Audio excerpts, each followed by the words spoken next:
Today on Passion and Profits Without Burnout, I'm speaking with the one, the only, the incomparable Jonny Imerman. He's a master networker and the founder of Imerman Angels and CLOZTALK. Jonny is one of the most generous people that I've had the pleasure of meeting, knowing, and being friends with. We have known each other for years, and Jonny is just one of those guys who has a magnetic personality and he knows everybody. Well, today he's sharing his top tips for how to network with a purpose. We dig into three really big strategies for connecting and expanding networks and doing the most good. We talk about how he is naturally curious, but how he's also honed those skills to really love people and turn that into an opportunity to network. We also talk about how to remember details about people, how to get this one nugget from them that will help you remember who they are so that you can connect. And Jonny talks about his methodology for connecting and really expanding this network. That's a win-win for everyone involved. It's a really fantastic conversation. There's a lot of great takeaways, and I know you're going to love Jonny Imerman. So please welcome him to the show.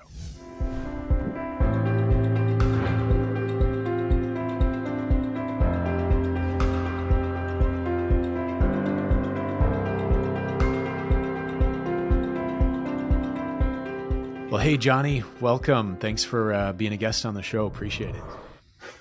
Jay Moore, always a pleasure, man. Great talking with you every time.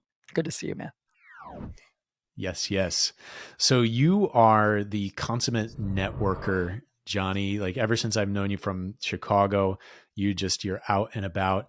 And today you're out and about in your co-working space in New York City, right? Yes. Yep. In New York now. Chicago days were incredible, though. Love that city. Love so many people. But yeah, it's, we were talking just off camera a second ago, just like the power of being interested in people and connecting with people. And if you have Mm-hmm. that and curiosity about people, I think that is the key to really building great relationships, being curious and asking questions and learning. Yeah, absolutely. Well, and Jonny, I think what you've done is brilliant. So, for those who don't know, Jonny created an organization called Imerman Angels and did it as effectively off of putting a logo on a t-shirt and networking in Chicago, right? Can you share with our leaders, like what was your MO for that? Well, you're very generous, Jim Moore, but that was pretty much accurate on our strategy, was building a brand so people knew that this program existed and that people with cancer could use it and benefit from it, and survivors who are out there could get involved to help others. And that was kind of it, was basically putting our logo on shirts that were really high quality, that people were like, oh, that's actually a cool logo for a cause that means something on a shirt that Yeah. fits me well. All of a sudden, you're checking a few boxes, which are rarely checked. Most nonprofit shirts, are more like $2 and a little scratchy and cheap. Nobody's fault, Mm-hmm. but that's just, nonprofits are strapped on their budget. So Yeah. most people don't wear them. It's not a thing. And our movement is making it a thing. But the quick background is, I was diagnosed with cancer myself at 26, fought for about 2 years of chemo and surgeries. And a group of young survivors and I met at the hospital. We all wanted to give back and find purpose. And we created this nonprofit 501c3 together called Imerman Angels, where the angels are survivors who have all these stories of overcoming brain cancer, bone cancer, tongue cancer, you name it.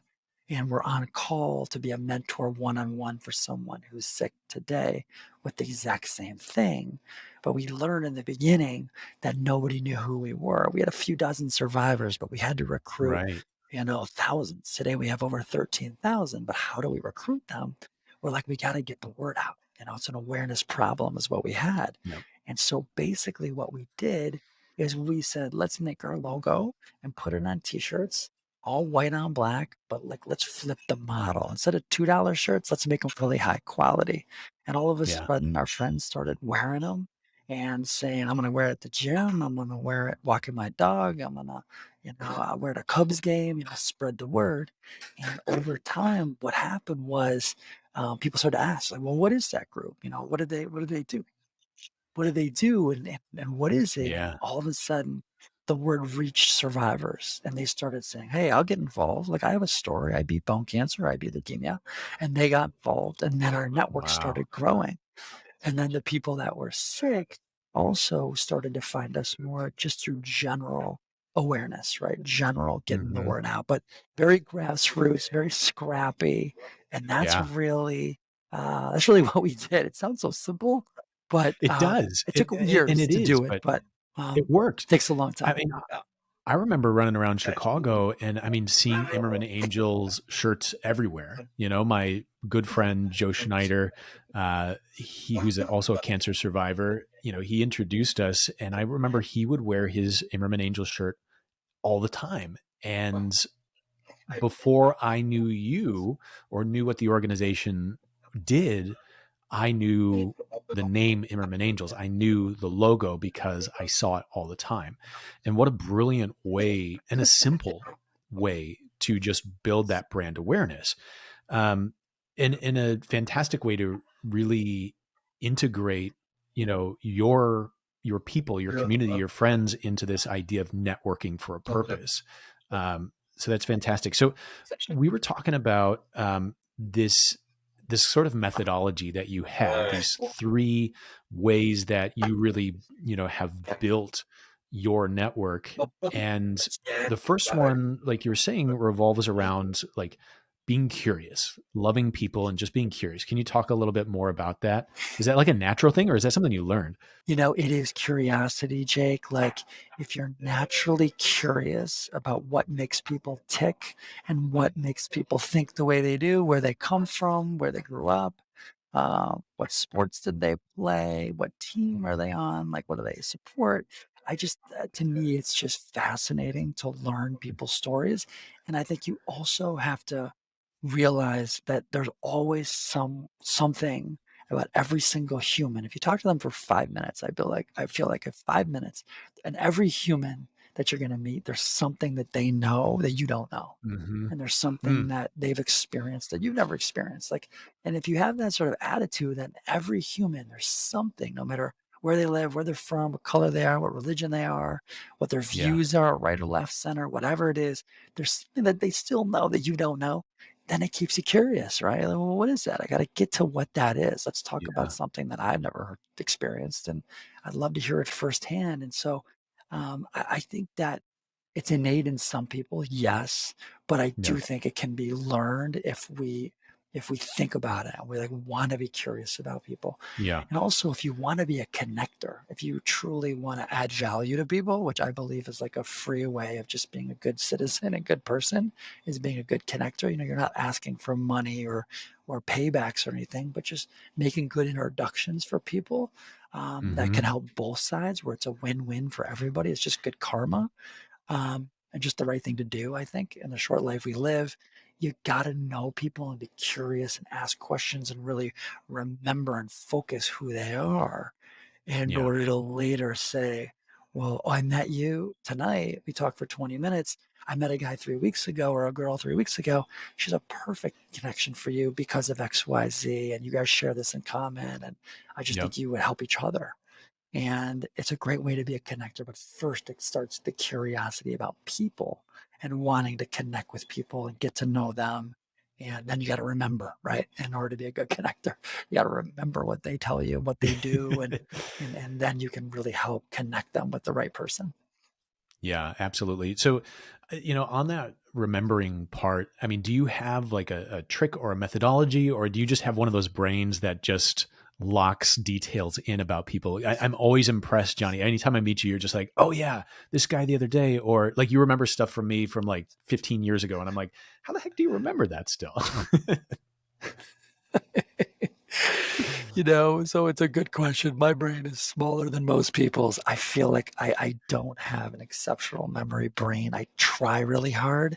I meditate every day, I'll tell you, Jake, which helps a lot. I Mm. do things to help me. I work out every day, just like you do, which I love about you too. You're such a health guy too. But I work out every day. I meditate every morning, usually at night too when I can. Things like that center my brain and help me stay more focused. So when I'm talking to people, you Yeah. remember what they say. But I will tell you, even more important than anything to me is when somebody tells you an extraordinary story, like something you've Mm. never heard before that's so unusual. It's so much easier to remember. And I've been blessed to work in the cancer world where I've met Sure. so many people, just like Joe Schneider, who you brought up. And I mean, Joe told me his story like in 2005. I never forgot it. He was 19 years old. He's going to the University of Richmond. He's a freshman. He's going out on dates with girls. He's going to class. He's making friends. He's like a freshman in college on top of the world. Then all of a sudden, the bottom falls out. And he gets Yeah. diagnosed with Burkitt's non-Hodgkin's lymphoma, this super rare cancer that almost no one gets. Very rare in this country and very rare for young people. He was just such an outlier. And then all of a sudden, he's in chemo every day for 7 months and he's like in the hospital as a freshman. It's such a strong visual, that story. It's just so Yeah. unusual, right? And so I think part of connecting with people is getting them to tell you a story that's so unusual. Everyone has something that's unusual Yeah. about them that's pretty intense and deep and usually vulnerable, which we both know Joe is extremely comfortable being vulnerable. But those Yeah. stories to me stick the most because they're just like they just pull you in. It's like, wait, what happened next? Like then you went to the hospital for Yeah. 7 months, and when did you get back to college and school, and how did you reintegrate? And there's just such a natural conversation that's so unusual. Yeah. I'm struck by the level of detail. And I mean, I know Joe very well. I know his story. We've talked at length about, that, every time I'm in Richmond, like I send Joe a selfie. I'm like, go Spiders. Um, because I know that's important to him, but I'm struck by the level of detail that you remember, about Joe from, from all that time ago. And I think that's really a testament to this, to the fact that you love people and that you're curious and you really invest in it. But um, finding that story, that striking story, or that thing about them that that thing that they know that you don't know, um, really cements it in. And I think that's a great methodology there. And I will say, Johnny, not everybody meditates. We talk about it. It's something that I think a lot of people, maybe feel like they should do, or we know that there's benefits to it. But actually practicing that does put your mind in a state. And we can talk about brainwaves and all sorts of fun stuff. Actually, one of my guests, Brenda, um, we talk about all the alpha, beta, theta states, and meditation just makes your brain open and receptive to receiving information, which is fantastic. But then then that's sort of the third step in that process is then you have to actually do something with that, right? So you're curious, you love people, you find out something about them and you remember it, but then you gotta actually do something. You gotta connect, right? You gotta remember and you gotta make that connection. That sort of divergent thinking You do. is really important to see those sort of connections in the clouds and say, hey, here's two non-related events or people, and I'm going to make that connection and make sure that they understand that there's value in them knowing one another, right? 100% Jacob, like yes, that there's a win-win. You look for the win-wins. One of my mentors in Chicago is this guy named Brian Cressy, who's the founder of a nonprofit called Above and Beyond Family Recovery Center, helps the homeless who are Mm. poor, living on the streets and addicted. And it helps break the addiction, get them back on their feet again, find a job. It's incredible to see what this group is doing. I'm blessed to serve on the board, but Brian Cressy, the founder, He's a very successful private equity guy in the healthcare space, and he self-funded this whole nonprofit, and now it's more sustainable. But he's such a wonderful guy, and he wrote a book. Just cares about humans so much, and he wrote a book Mm, that's it. Basically, it's all about the win-win. The whole book is about win-win. That people doing partnerships, collaborating in business or life, they're always looking for the win-wins, where sure. everybody benefits and everybody grows together. And I think you have to think of that when you think about being a good connector and building relationships. Like, where is it the win win where both sides are Mm, going to be better off and then everyone elevates? Then you're just adding value to people's life with no, payback expected. It's just, yeah. it's if you love people and you listen to people, it's not really that hard to do.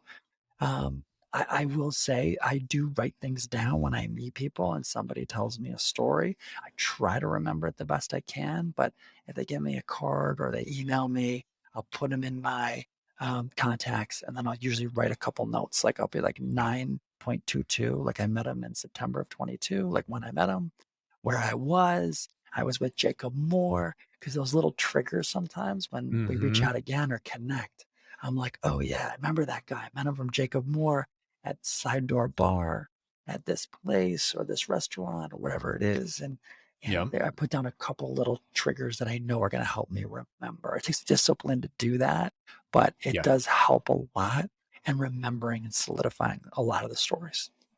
Yeah, that's a great tangible, actionable tip for people. And I do the same thing when I'm networking. If I always enter someone in my phone, and then I add a couple notes, a few keywords, location. And the cool thing is then when you pull up your phone directory, say I land in New York, um, or I'm prepping for a networking event in DC, then I get to pull up my phone. I type in DC, and then this whole directory of everybody that I know there, everybody that I know in New York, everybody that I know in Chicago is there, and I can start to work that and really tangibly take action on those connections. So that's a really great tip and a good way. We know that when we write something down or when we make those points of connection, that it cements it more in our brain. So fantastic. Definitely, it cements it, and I love what you said because I do the same thing when I'm like, "God, I know this person. I know they're from DC. Met them in Chicago, but I can't remember their name." And then you Yeah. type in DC, and then boom, then the short list pops up. It's so much easier. Or you put down a couple keywords of what they do. Like, if I meet someone in cybersecurity and you write down cybersecurity, you can Mm, always keyword search that to be like, "Oh, I met somebody else in cybersecurity, but I can't remember who my other friend was in cybersecurity." And if you put that down, keyword searching is a really easy way to be like, oh yeah, it's this person, Tim. And like, now I can hook them up. yeah. Yeah, and just for the sort of pro tip on this, for everyone who's listening, now on your phones you can sync up to your phone database with your Google database or with MailChimp or with LinkedIn, anywhere where you are trying to do networking and trying to find, recruit, candidates for jobs or trying to, find champions for your cause, whatever it may be. Then, on those natural networking sites like LinkedIn, you can actually interface and find those same people in different spaces. And that's something, Jonny, that I see that you do really well is having multiple points of connection, right? There's great to have that personal connection, but it's not always the right place and time to text someone. But if you see them pop up on Facebook or LinkedIn, sliding a message there, or just commenting on something that they posted is a great way to stay top of mind for people as well. True, true. Definitely, definitely a good point. And it's just fun. I mean, connecting people should be fun and make you feel good Yeah. that you put people together and they're doing good things. Just like if it was for dating and you set up somebody with, someone that they're going to end up dating and they're with, it's just like good juju, right? Yeah. It should be fun. It is. It is. Now, Jonny, you've kind of taken this idea to the next level, right? So you put a logo on a shirt and you networked in Chicago. You follow these three steps, right? You're curious. you remember something about someone, you dig into who they are, and then you make those connections, and you built this incredible network for Imerman Angels. And how many survivors are now part of that network at Imerman Angels? Over 13,000. It's been a team effort since day one, and it's been an amazing ride and journey. But we've have over 13,000 survivors. It's been a snowball, but Wow. like with the way we look at it is like one more shirt out there, one more conversation. Somebody says, "Oh, Yeah. my cousin's a cancer survivor in LA or in Paris." Yeah, they can get involved. We're all over the world. We're in 115 countries. So it's just, we knew that the idea worked. It was just awareness of the mission to more Yeah. people would help us recruit people to help more people. Awareness is the driver. I truly believe in my soul. The number one need of any nonprofit is awareness.